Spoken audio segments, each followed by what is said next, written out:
Trunk petrol పెట్టారు, కొన్నేమో చెత్త కుప్పల్లో దర్శనమిచ్చాయి, టీవీలలో పేపర్లు వచ్చాయి. మరి ఏ ఒక్కరోజు కూడా ముఖ్యమంత్రి లేడు అక్కడ. ఇంతవరకు ఒక్కరోజు కూడా ప్రజావాణిలో ముఖ్యమంత్రి పాల్గొనలేదు. ముఖ్యమంత్రి స్వయంగా తీసుకుంటాడని చెప్పి ప్రచారం చేశారు మీరు.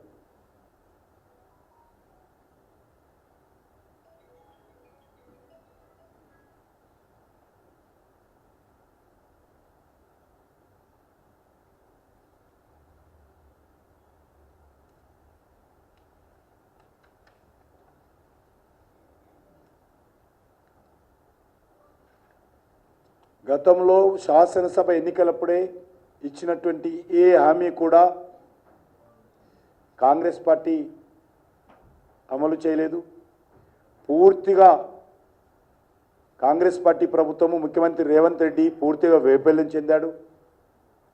న్యాయంగా 100 రోజుల్లో అమలు చేస్తామన్నటువంటి 6 గ్యారెంటీలు అమలు చేయనటువంటి మరి ఈ యొక్క దద్దమ్మ ప్రభుత్వము, చేతగాని ప్రభుత్వము, మోసం చేసే ప్రభుత్వము, ప్రజలను వెన్నుపోటు పొడిచే ప్రభుత్వము ఈరోజు లోక్సభ ఎన్నికల్లో ప్రజలను ఓటు అడిగేటువంటి నైతిక హక్కు లేదు. అందుకే ఈరోజు తన వైఫల్యాలను కప్పిపుచ్చుకోవడం కోసము, తన వైఫల్యాల నుంచి ప్రజల దృష్టిని మళ్లించడం కోసము, తన చేతగానితనాన్ని దాచిపెట్టుకోవడం కోసము ఈరోజు భారతీయ జనతా పార్టీ పైన బురద జల్లేటువంటి ప్రయత్నం చేస్తూ ఉన్నారు. అందుకే గత శాసనసభ ఎన్నికల్లో ఇచ్చినటువంటి ఏ ఒక్క హామీ అమలు చేయలేదు. ఇప్పుడు తెలంగాణ ఎన్నికల ప్రణాళిక, లోక్సభ ఎన్నికలకు సంబంధించి అనేది ఇందులో ఏమాత్రం పసలేనటువంటి, ఇప్పటికే భారతీయ జనతా పార్టీ అమలు చేస్తున్నటువంటి, ఇప్పటికే భారతీయ జనతా పార్టీ ప్రభుత్వంలో ప్రాసెస్లో ఉన్నటువంటి ఈరోజు ఇచ్చారు. నేను అడుగుతా ఉన్నాను, ఇంకా ఏమైనా ఆశ ఉందేమో నాకు అర్థం కావడం లేదు కాంగ్రెస్ పార్టీ. అలా రాహుల్ గాంధీ ప్రధానమంత్రి అవుతాడనో, కాంగ్రెస్ పార్టీ అధికారంలోకి వస్తుందనో ఆశ ఉంటే ఈ రకంగా అయ్యారు. ఆశ లేదు కాబట్టే, మేము అధికారంలో రాము కాబట్టే ఈరోజు పనికిరానటువంటి హామీలు ఇచ్చి, ఏదో ఇచ్చినట్టు హామీలు ఇచ్చి దులుపుకున్నారు. రేవంత్ రెడ్డి గారికి నేను ఈ సందర్భంగా వారు ఏదైతే ఈరోజు ప్రచారాలు చేసుకుంటున్నారో, కాంగ్రెస్ ప్రజాపాలనలో మార్పు వచ్చింది, మేము మరి ఉద్యోగాలు భర్తీ చేశాము, రీజనల్ రింగ్ రోడ్ ఇచ్చాము, మహిళలకు వడ్డీ లేని రుణాలు ఇస్తున్నాము, జీవిత బీమా కల్పిస్తున్నాము అనేటువంటి ఏదైతే మరి అమలు చేయకుండానే అమలు చేసినట్టయితే నటిస్తున్నారో, ఇది పూర్తిగా వాస్తవ విరుద్ధంగా ఈ హామీలు ఉన్నాయి.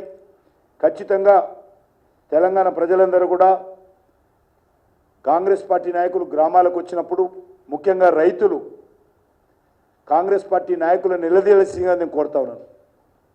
మా 2 లక్షల రుణమాఫీ ఏమైంది?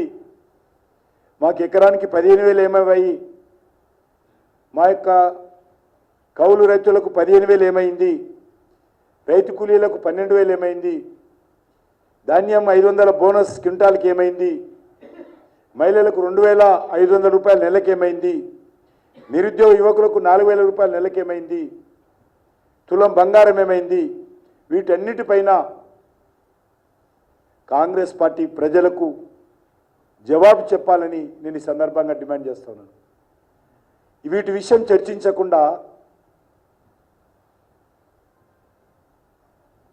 భారతీయ జనతా పార్టీ పైన ఈరోజు అనేక రకాల వాస్తవాలకు విరుద్ధమైనటువంటి, కనీస నైతిక విలువలు లేకుండా, కనీసమైనటువంటి పద్ధతులు లేకుండా ఈరోజు రేవంత్ రెడ్డి మరి ఈరోజు గ్రామాలలో ఎన్నికల ప్రచారంలో మాట్లాడుతూ ఉన్నారు. ఎందుకంటే కాంగ్రెస్ పార్టీ రేవంత్ రెడ్డి కాళ్ళ కింద భూమి కదులిపోతూ ఉంది, కొట్టుకుపోతూ ఉంది. నరేంద్ర మోడీ గారి సునామీలో తెలంగాణలో కూడా మెజార్టీ సీట్లు భారతీయ జనతా పార్టీ గెలవబోతూ ఉంది. కాబట్టి ఈరోజు ఏదో రకంగా భారతీయ జనతా పార్టీ మీద దాడి చేసి కొన్నైనా గెలవాలి, తన కుర్చీ నిలుపుకోవాలనేటువంటి కుట్రతో ఈరోజు లేని అబద్ధాలు ఈరోజు మాట్లాడుతూ ఉన్నారు. అందుకే భారతీయ జనతా పార్టీ తరఫున నేను తెలంగాణ ప్రజలను కోరుతా ఉన్నాను, అడుగడుక్కు కాంగ్రెస్ పార్టీని అడ్డుకోవాలి. నాకు పూర్తి విశ్వాసం ఉంది, వచ్చేటువంటి పార్లమెంట్ ఎన్నికల్లో భారతీయ జనతా పార్టీ డబుల్ డిజిట్లో అత్యధికమైనటువంటి స్థానాలు సంపాదించబోతా ఉన్నాం.